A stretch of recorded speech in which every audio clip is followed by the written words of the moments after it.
নমস্কাৰ আয়তীসকল আৰু ভক্তপ্ৰাণ শ্ৰোতা দৰ্শকসকল, সুপ্ৰভাত। বহুতো মহিলাৰে নামঘৰ প্ৰসংগ আদিত সৰিয়াভাৱে দিহানাম পৰিৱেশন কৰিবলৈ বৰ হেঁপাহ থাকে, নহয়নে? কিন্তু বিভিন্ন অসুবিধাৰ ফলত তেওঁলোকে দিহানামসমূহ আয়ত্ব কৰিবলৈ সুবিধাকণ নাপায়। সেয়েহে মই লৈ আহিছোঁ আপোনালোকৰ মাজলৈ নপুৰণি বিভিন্ন দিহানাম, যিবোৰ আপোনালোকে ঘৰতে বহি শিকিব পাৰিব। আৰু নামসমূহ আঁত ধৰি যাম মই। আহকচোন, ময়ো গাওঁ, আপোনালোকেও গাওক। নতুন নতুন দিহানাম শিকিবলৈ আপোনালোকে মোৰ এই নতুন চেনেলটো ছাবস্ক্ৰাইব কৰক, লাইক কৰক, শ্বেয়াৰ কৰক আৰু কমেণ্ট কৰক। আহকচোন, আজি আমি শিকোঁ ভগৱান বিষ্ণু আৰু প্ৰভু সদাশিৱৰ হৰিহৰৰ লীলা বিষয়ক দিহানামটি। দিহানামটোৰ কথা আৰু সুৰ মোৰ মা শ্ৰীমতী কল্পনা দাসৰ। দিহানামটো গাওঁতে বা পৰিৱেশন কৰোঁতে হয়তো বহুতো ভুল ক্ৰুটি হ'ব পাৰে, সেয়েহে মই আপোনালোকৰ ওচৰত সদায় ক্ষমা প্ৰাৰ্থী। শ্ৰোতা দৰ্শকসকল, যিহেতু এবাৰতে এটা ভিডিঅ'তে এটা দিহানাম শিকোৱাটো সম্ভৱ নহয়, সেয়েহে আমি এই দিহানামটো আমি কেইটামান ভাগত ভাগ কৰিছোঁ। আজি আমি প্ৰথম ভাগটো গাবলৈ লৈছোঁ। পোনপ্ৰথমে মই দিহানামটোৰ প্ৰথম দিহাটো তাল অবিহনে গাম আৰু আপোনালোকেও মোৰ পাছতে গাই গাই যাব। মুখে বোলা ৰাম কৃষ্ণ সনাতন হৰি হৰিহৰ লীলা কথা শুনা কৰ্ণ ভৰি। এতিয়া প্ৰথম দিহাটো আমি যদি ভালদৰে গাওঁ সৰীয়া হিচাপে, চাবচোন কেনেকৈ গাব লাগিব। মুখে বোলা ৰাম কৃষ্ণ হনা, চাব, সনাতন হৰি সনাতন ন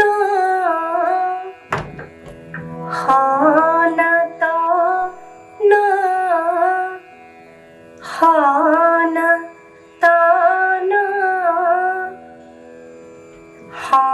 সনাতন হৰি। হৰিখিনি হৰি হৰিহৰ লীলা কথা শুনা কৰ্ণ ভৰি শুনা কৰ্ণ ন ভৰি। এইবাৰ আমি তালত গাম প্ৰথম দিহাখিনি। মুখে বোলা ৰাম কৃষ্ণ সনাতন হৰি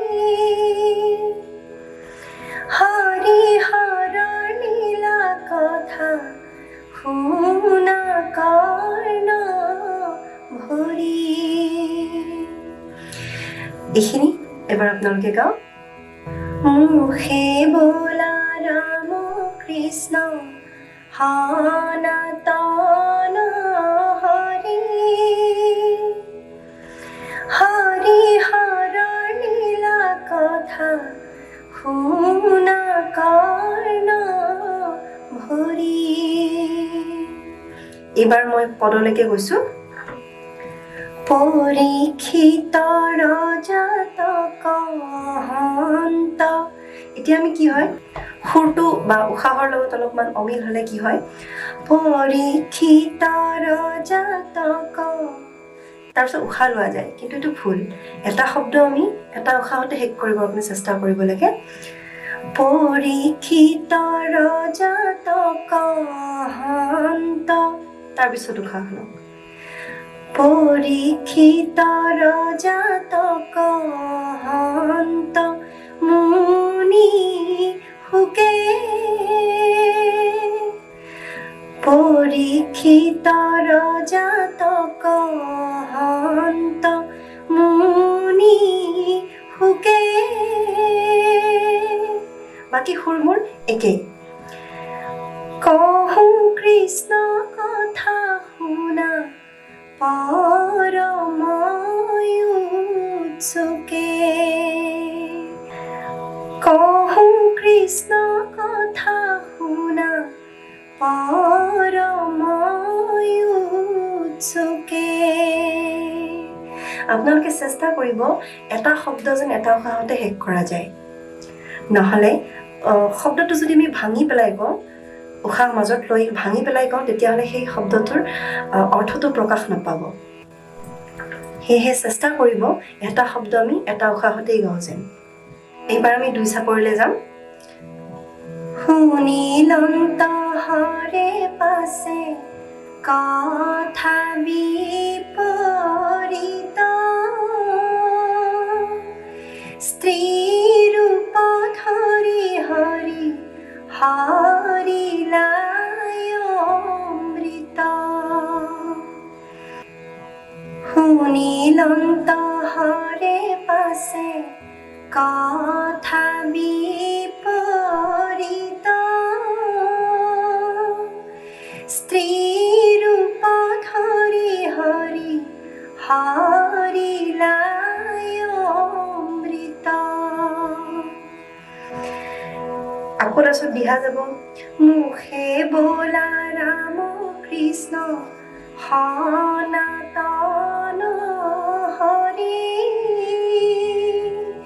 হৰি হৰৰ লীলা কথা শুনা কৰ্ণ ভৰি